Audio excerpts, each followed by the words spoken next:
Everyone, welcome back to my channel. कैसे हैं आप सभी? आई होप आप सभी अच्छे होंगे और मैं भी ठीक हूँ।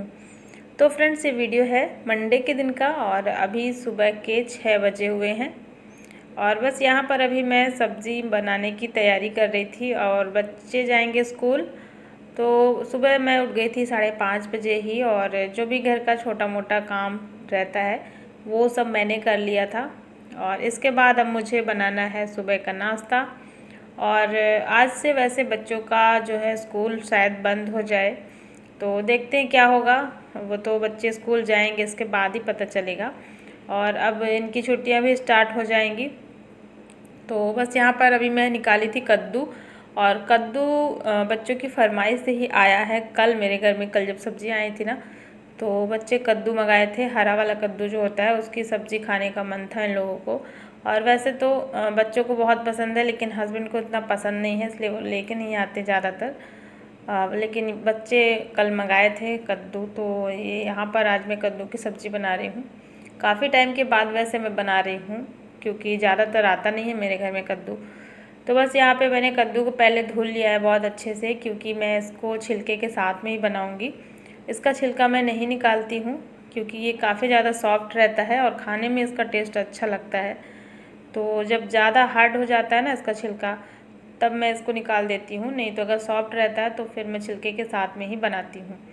और पहले मैंने उसको अच्छे से धुल लिया था, क्योंकि थोड़ी बहुत धूल मिट्टी लगी रहती है। और उसके बाद फिर मैंने कद्दू के छोटे छोटे इस तरीके से लौकी जैसे पीसेस काट लिए हैं। और उसका जो बीज वाला हिस्सा होता है वो मैंने अलग कर दिया है, निकाल दिया है। और जो जितना हिस्सा था बाकी उसको मैंने काट लिया है। इस तरीके से अभी मैं कद्दू की सब्ज़ी में बना रही हूँ। कद्दू की सब्ज़ी बहुत सिंपल तरीके से ही अच्छी लगती है। इसमें मसाले वगैरह तो मैं नहीं डालती हूँ, क्योंकि ये हरी सब्ज़ी है। तो बस मैंने मेथी दाना और थोड़ा सा जीरा से तड़का लगाया है, फिर लहसुन और प्याज और हरी मिर्च से तड़का लगा दिया है। जैसे ये सारी चीज़ें फ्राई हो गई थी, इसके बाद मैंने थोड़ा सा हल्दी पाउडर डाल करके और फिर इसमें कद्दू ऐड कर दिया है और फिर इसको ढक दिया था। और ढकने के बाद इसको मीडियम आंच पे ऐसे ही पका लेंगे। जैसे ही थोड़ा सा इसमें मॉइस्चर आ जाएगा, इसके बाद इसमें नमक डाल देंगे। और नमक डालने के बाद तो सब्ज़ी वैसे भी पक ही जाएगी। कद्दू बहुत जल्दी पक भी जाता है, इसको ज़्यादा टाइम नहीं लगता है पकने में। और सबसे लास्ट में मैंने थोड़ा सा गरम मसाला डाला है, बहुत थोड़ा सा, और लास्ट में फिर हरा धनिया। तो यहाँ पर मेरी झटपट वाली कद्दू की जो सब्ज़ी है ना वो बन गई है। और कद्दू की जब भी सब्ज़ी बनती है ना, तो बच्चों को पूड़ियाँ ही अच्छी लगती है। मतलब कुछ सब्ज़ियाँ ऐसी होती है जो बच्चों को पूड़ी के साथ में ही अच्छी लगती है। तो बच्चों को जो भी पसंद है वो मैं वही फिर बना करके उनको देती हूँ। और कद्दू जब भी बनता है तो रोटियाँ पराठे बिल्कुल भी नहीं खाते ये लोग, इनको पूड़ियाँ ही चाहिए साथ में। तो यहाँ पर मैं गर्मा गर्म पूड़ियाँ फ्राई कर दे रही हूँ। और बस यहाँ पर इनका टिफ़िन वगैरह मैं लगा दूँगी। बच्चों को छोड़ कर के आ गई थी। बच्चों को छोड़ के आने के बाद जो भी थोड़ा बहुत किचन का अपना सामान सेट करना था वो कर दिया था। और फिर मैं यहाँ पर आ जाती हूँ और तुलसी माता को जल चढ़ा देती हूँ। और आज मंडे का दिन है और एक कमेंट आया था मेरे पास कि आप संडे के दिन तुलसी माता को जल मत चढ़ाया करिए, और मतलब नहीं चढ़ाते हैं और टच भी नहीं करते हैं। तो मुझे पहले नहीं पता था कि ऐसा होता है, तो अभी मुझे याद है। मतलब अगर आप लोग कुछ कमेंट करके बोलते हो ना, तो मुझे याद रहता है वो चीज़ें। और जब भी मुझे ऐसा कुछ नया पता चलता है ना, तो फिर मैं उस चीज़ को ध्यान भी देती हूँ कि हाँ मुझे ये करना चाहिए या नहीं करना चाहिए। तो अभी मुझे पता चल गया है कि संडे के दिन नहीं करना चाहिए। तो कल तो मैं नहीं की थी, आज मंडे है तो आज मैं नहला देती हूँ। और बस यहाँ पर पूजा पाठ मेरा हो गया था। इसके बाद फिर हस्बैंड जाएंगे, तो इनके लिए भी मैंने गर्मा गर्म पूड़ियाँ फ्राई की हैं और मैंने भी नाश्ता कर लिया था। तो सुबह का बस मेरा यही काम है। और इसके बाद यहाँ पर मैं आ गई थी गेहूँ फैलाने के लिए। तो ये जो गेहूँ आधा बच गया था बोरी में, लगभग ये 15 केजी है। तो इसको मैं सुबह ही जब सारा काम अपना की थी ना, जब बच्चे चले गए थे स्कूल, उसके बाद ही मैं धुल करके और रख दी थी टोकरी में। तो इसका पानी निकल गया है, अभी काफ़ी ज़्यादा टाइम हो गया है तो पानी इसका सारा निकल गया है। और अब मैं इसको यहाँ पर सूखने के लिए डाल दूँगी। तो ये वाला जो बालकनी है ना, तो थोड़ा सा गीला भी था इधर साइड में, तो इस वजह से भी मैंने सुबह में नहीं डाला था। और अभी ये सूख चुका है। वैसे तो अभी धूप नहीं आई है, लेकिन धूप से पहले ही मैं यहाँ पे फैला करके और फिर अंदर चली जाऊँगी, क्योंकि धूप बहुत तेज़ होने लगी है। तो अभी ये गेहूँ को मुझे यहाँ पे फैला देना है। तो बस यही 15 केजी लगभग बचा हुआ था, तो मैंने सोचा मैं इसको भी धुल करके ख़त्म कर दूँ, क्योंकि ना फिर बोरी खुली हुई रहती है तो फिर ख़राब होने के चांस ज़्यादा रहते हैं। और आटा अगर एक बार पिस जाएगा तो फिर आटा इतनी जल्दी ख़राब नहीं होता है। वो भी जो हम घर में गेहूँ तैयार करके और फिर पिसवाते हैं तो वो आटा इतनी जल्दी ख़राब नहीं होता है। तो बस यहाँ पर अभी गेहूँ को मैं सूखने के लिए डाल दूँगी। और कबूतर का तो बिल्कुल भी टेंशन नहीं है, क्योंकि अभी मैं एक दिन पहले जब गेहूँ धुली थी ना, तो यहाँ पे जब डाली थी तो कबूतर बिल्कुल भी नहीं आया था। मतलब मैं तो बार बार देखती ही रह गई थी, क्योंकि मुझे ना टेंशन थी कि कहीं अगर आकर के काफ़ी ज़्यादा गेहूँ ख़त्म कर देंगे। और गेहूँ खाने से ज़्यादा टेंशन होती है कि उसमें गंदगी करते हैं वो लोग, तो सबसे ज़्यादा इसी का दिक्कत रहता है। तो अभी तो बिल्कुल भी टेंशन नहीं है मुझे, क्योंकि एक दिन तो मैंने देख लिया है कबूतर बिल्कुल भी नहीं आ रहे हैं। और बस इसको मैं सूखने के लिए डाल दूँगी जब तक ये सूखेगा। अभी सूखेगा क्या, धूप यहाँ पे थोड़ी देर से आती है, लगभग 11-12 बज जाते हैं ना, तभी यहाँ पर अच्छी वाली धूप आती है। तो मैं गेहूँ डाल करके और आ गई हूँ अंदर। और अब किचन के अपने सारे काम निपटा लूँगी। किचन में भी बहुत सारे अभी काम हैं। और आज किचन वैसे भी थोड़ा सा ज़्यादा ही गंदा है, क्योंकि कल मैं जो भी खाना बनाई थी ना संडे के दिन, आप लोगों ने देखा ही होगा, तो उसकी वजह से काफ़ी ज़्यादा ऑयली हो गया है मेरा पूरा किचन प्लेटफॉर्म। और ये गैस चूल्हा काफ़ी ज़्यादा ऑयली हो गया, तो कल मैं साफ़ नहीं कर पाई थी। तो मैं आज इसको अच्छे से साफ़ करूँगी, विम वगैरह लगा करके चारों तरफ से घिस करके। तो जब तक ना किचन अच्छे से क्लीन नहीं होता तो मतलब चैन नहीं पड़ता है ना, थोड़ा सा सफाई हो जाती है तो अच्छा लगता है अपने आप को भी। और किचन तो बिल्कुल भी अगर गंदा रहे तो बिल्कुल अच्छा नहीं लगता, क्योंकि मतलब आधे से ज़्यादा टाइम हमारा यहीं पे बीतता है किचन में ही।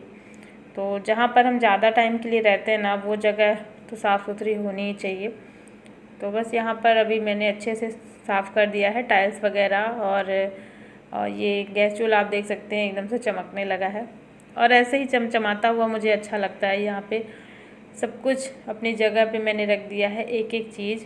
और सारे बर्तन मैंने धुल करके रख दिए हैं। और इनको अभी नहीं सेट करूँगी, बाद में करूँगी जब ये थोड़ी सी सूख जाएंगे इसके बाद। और एक कमेंट भी आया था कि आपका किचन इतना ऑर्गेनाइज कैसे रहता है।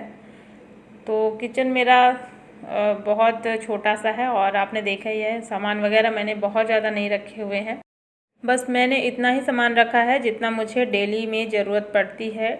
और इसी वजह से चीज़ें अरेंज रहती है, क्योंकि अगर कम सामान रहता है ना घर पे या किचन में, कहीं की भी बात कर लें, तो अगर सामान कम रहता है तो आपका घर व्यवस्थित दिखेगा। तो यही वजह है कि मेरा किचन ऑर्गेनाइज दिखता है आपको, साफ़ सुथरा दिखता है, क्योंकि कम सामान को सेट करने में ज़्यादा टाइम नहीं लगता है। बहुत कम टाइम में जल्दी ही चीज़ें साफ़ हो जाती हैं, चीज़ें सेट हो जाती हैं। और डेली के डेली जब मैं किचन साफ़ करती हूँ तो सारी चीज़ें अरेंज कर देती हूँ, तो इस वजह से भी मुझे ज़्यादा समय नहीं लगता और किचन मेरा ऑर्गेनाइज रहता है। तो यहाँ पर मैं निकाल रही थी काले चने, देसी वाले ये चने हैं। और ये काफ़ी ऊंचाई में रखा हुआ था, इसलिए मैं टेबल लेकर के आई थी और इसी में चढ़ कर के फिर निकाली हूँ। और चने मुझे भिगो कर के रखना है, डेली मुझे सुबह थोड़ा सा खाना होता है। और ऐसे ही बस मैंने थोड़ा सा शुरू किया है, डेली सुबह सुबह चने खाना सेहत के लिए बहुत अच्छा होता है। तो चने इतनी जल्दी तो भीगते नहीं हैं, इनको कम से कम 5-6 घंटे तो चाहिए भीगने के लिए। और इसलिए मैं इसको भिगा करके रख देती हूँ फ्रिज में, और डेली इसका पानी जो है चेंज करती रहती हूँ। और फिर ये 2-3 दिन आराम से चल जाता है। तो जब सुबह के टाइम पे नाश्ता वगैरह होता है तो भी मैं थोड़ा सा ले लेती हूँ, एक मुट्ठी। और या फिर मुझे अगर सब्ज़ी भी बनाने का मन होगा तो भी मैं इसका इस्तेमाल कर लूँगी। ये फ्रिज में आराम से मिल जाएगा, भीगा हुआ रहेगा तो। और चने को मैंने भिगो करके रख दिया था। इसके बाद फिर आ गए थे बच्चे, और बच्चों की जो फरमाइश थी वो है आम की। और कल आम आया था, अभी तो फर्स्ट टाइम है इस सीज़न का। तो बच्चों को तो आम वैसे भी बहुत ज़्यादा पसंद है। स्कूल से आते ही टूट पड़े थे दोनों लोग, बोले मम्मा आम काटिए, सबसे पहले मुझे आम खाना है। तो यहाँ पे मैंने आम वगैरह उनको काट करके दे दिया था, और फिर इसके बाद लंच वगैरह हुआ। और अभी मैं मिल रही हूँ शाम के टाइम पे, शाम के लगभग अभी 6 बज गए हैं। तो यहाँ पर धूप चला गया था बालकनी का, और जो गेहूँ मैं सूखने के लिए डाली थी वो दोपहर में मतलब डला रह गया था। दोपहर में आज मैं नहीं निकाली थी क्योंकि हवा वगैरह नहीं चल रही थी। नहीं तो अगर हवा चलती है तो फिर मैं समेट करके रख देती हूँ, नहीं तो बहुत धूल डस्ट उसमें चली जाती है। तो वही बस सूख गया था गेहूँ, तो उसको मैंने उठा करके टोकरी में रख दिया है। और वैसे तो मैं चेक करी थी खा के, तो गेहूँ काफ़ी अच्छे से सूख गया है, लेकिन फिर भी मेरा मन नहीं मानता। मैंने सोचा मैं एक दिन और इसको सुखा देती हूँ, क्योंकि ना अगर गेहूँ जितना ज़्यादा अच्छा सूखा रहता है तो आटा भी उतना ही अच्छा आता है, बारीक रहता है आटा।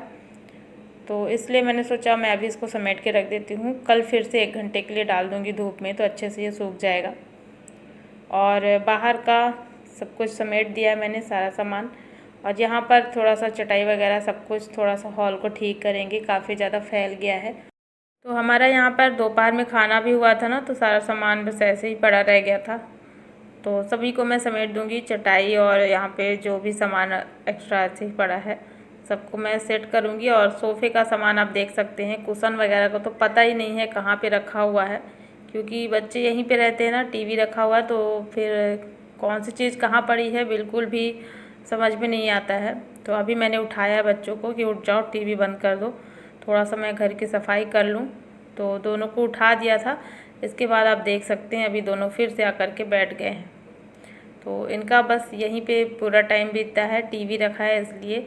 और अभी मैंने सब कुछ ठीक कर लिया है, सोफ़े का कवर वगैरह, और अच्छे से झाड़ दिया है। इसके बाद फिर मैं अब लगा लूँगी झाड़ू। तो वैसे तो मैं शाम को झाड़ू नहीं लगाती हूँ, लेकिन कभी कभी ऐसा होता है ज़रूरत महसूस होने लगती है तो फिर मैं लगा लेती हूँ। बाकी डेली नहीं लगाती हूँ, जब जैसे ज़रूरत होती है उस हिसाब से। तो अभी मैंने सोफ़े का कवर जैसे अच्छे से झाड़ करके सेट किया ना, तो थोड़ा सा मुझे लग रहा था कि पैरों में बहुत बारीक बारीक सा डस्ट चुभ रही है। तो बस अभी मैं झाड़ू लगा करके सारा जितना डस्ट है वो इधर साइड में कर दूँगी बालकनी में, क्योंकि अभी मुझे यहाँ की सफाई करनी है। और अंदर भी मैंने झाड़ू लगा लिया है, वैसे अंदर ज़्यादा नहीं होता, ज़्यादातर इसी हॉल में ही गंदा होता है। तो बस इसके बाद अब मैं सफाई करूँगी बालकनी की, और जो कि मैं डेली ही करती हूँ। तो यहाँ पर बस रास्ते में मैंने पानी डाल दिया है, हॉल में जो आने जाने का रास्ता है ना फ्रिज के बगल में, तो यहीं तक मैंने साफ़ किया है, थोड़ा सा ही, इधर साइड में हॉल में नहीं किया है। तो थोड़ा सा पानी इधर भी डाल करके और फिर मैं जितना भी सफाई है इधर तक ही कर लूँगी। ये तो रहता है मेरा शाम का काम, और शाम का मेरा ये डेली का काम है। तो यहाँ पर बालकनी की सफाई अच्छे से हो चुकी है, और कूलर में भी पानी भरने का एक और अलग से काम है। मतलब गर्मी के टाइम पे ना बहुत काम हो जाता है। तो यहाँ पे बस सफाई हो चुकी है, और पौधों में भी मैंने पानी दे दिया है क्योंकि काफ़ी ज़्यादा ये सूख जाते हैं। फिर मैं आ गई थी अंदर में, और कपड़े सारे पहले ही मैं निकाल करके लाई थी, तो सारे रखे हुए थे, बच्चों के हैं, सबको जगह पे रखूँगी क्योंकि कल बच्चे जाएंगे स्कूल, तो बस इनको पहनना है। तो यहाँ पर कपड़े घड़ी करने का काम जो है वो हो चुका है, और बस सारे कपड़े मैं ले जा कर के रख दूँगी। और चलिए फ्रेंड्स, आज का ये व्लॉग भी मैं यहीं पर एंड करती हूँ। आई होप आप सभी को पसंद आया होगा, और पसंद आए तो लाइक कर देना, और चैनल को भी सब्सक्राइब ज़रूर कर लेना। मिलती हूँ आपसे एक नए व्लॉग में। Thanks for watching, bye bye, take care.